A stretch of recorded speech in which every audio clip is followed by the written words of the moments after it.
Nous avons passé une excellente journée à Florence grâce à une escale à Livourne avec le MSC Fantasia. Mais il est l'heure de partir.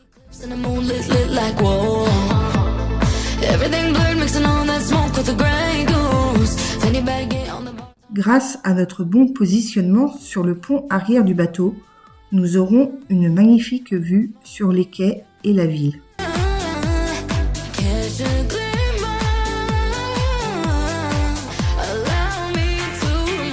Ce navire est un vraquier. Il est destiné au transport de marchandises solides et sèches en vrac. Il peut s'agir de sable, de granulats, de céréales, mais aussi de matériaux denses comme des minéraux.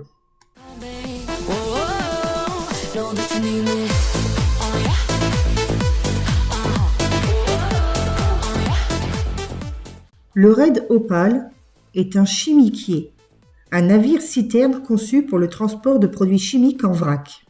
Outre les produits chimiques industriels et les produits pétroliers raffinés, ces navires transportent souvent d'autres cargaisons sensibles, exigeant un nettoyage rigoureux des citernes, telles que de l'huile de palme, des huiles végétales, de la soude caustique et du méthanol.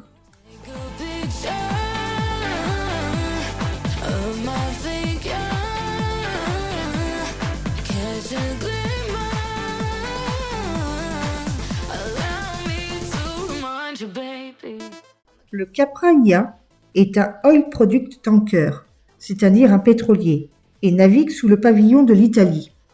Son port d'attache est Livourne et il porte le nom de l'île de Capraia, située au large de la côte toscane, au nord-ouest de Livourne.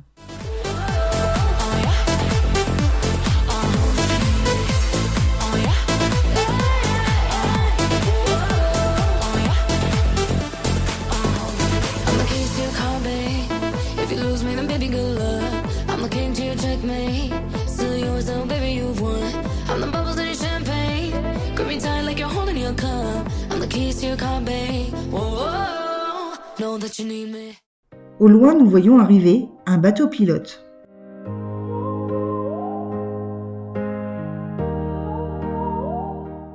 Le bateau pilote, ou pilotine, est un bateau rapide utilisé pour transporter le pilote à bord des navires qui arrivent ou quittent le port. Ce navire appartient à la station de pilotage du port concerné. Teu perfume dança no ar, me atormenta. Queria que ficasse, mas o tempo te inventa. Diz que é tarde, que o dia não volta, mas o relógio. Moderne, bien équipé et facilement accessible, le port de Livourne est un point stratégique pour rejoindre les grandes îles de la Méditerranée occidentale en ferry. La Corse, la Sardaigne, la Sicile et l'île de Capraia sont plusieurs destinations parmi les plus prisées de la Méditerranée grâce à la présence de compagnies maritimes de renom.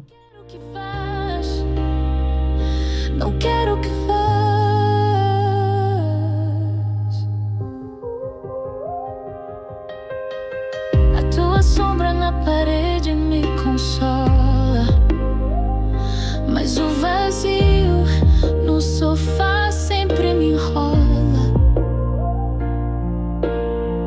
O teu riso é eco que nunca descola, e o futuro sem nós é uma escola. Diz que o amor tem curvas, tem estrada, mas a distância só machuca. Fondée en 1017, Livourne peut se prévaloir d'une longue histoire, même si elle est devenue un port important et un centre de richesse et de culture à l'époque de la Renaissance. À cette époque, de nombreux Grecs se sont installés à Livourne, suivis par des colons juifs, arméniens et hollandais, des marchands de céréales, de textiles et d'autres matières premières, qui ont laissé des traces de leur influence sur la cuisine, la langue et la religion de la région.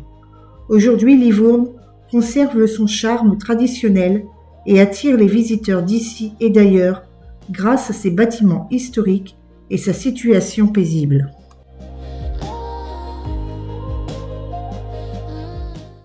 Nous passons devant le Fanal del Pisani.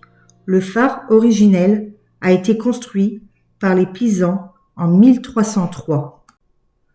La tour est restée intacte jusqu'au 20 juin 1944, date à laquelle les troupes allemandes, à l'approche des Alliés, l'ont dynamité.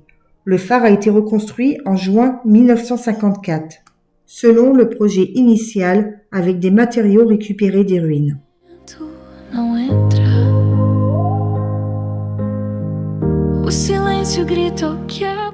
L'essor florissant du port suscita la convoitise des grands voisins de Pise, que sont Gênes et Florence. Avec le déclin de la République de Pise, Livourne changea de main à plusieurs reprises, d'abord avec les Génois, puis avec les Français. C'est finalement sous la domination de Florence que la ville tomba en 1421 pour 100 000 florins d'or.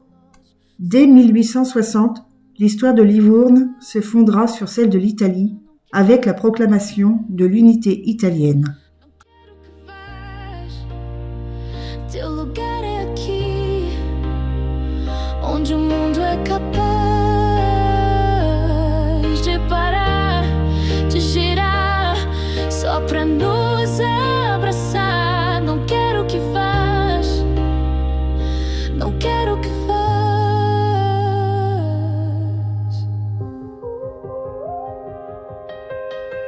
A tua sombra na parede me consola, mas o vazio no sofá sempre me enrola.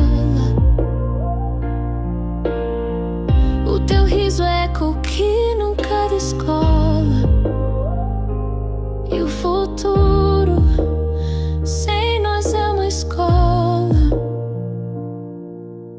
Diz que o amor tem curvas, tem estrada, mas a distância só machuca, só desarma. Não quero que vás, não quero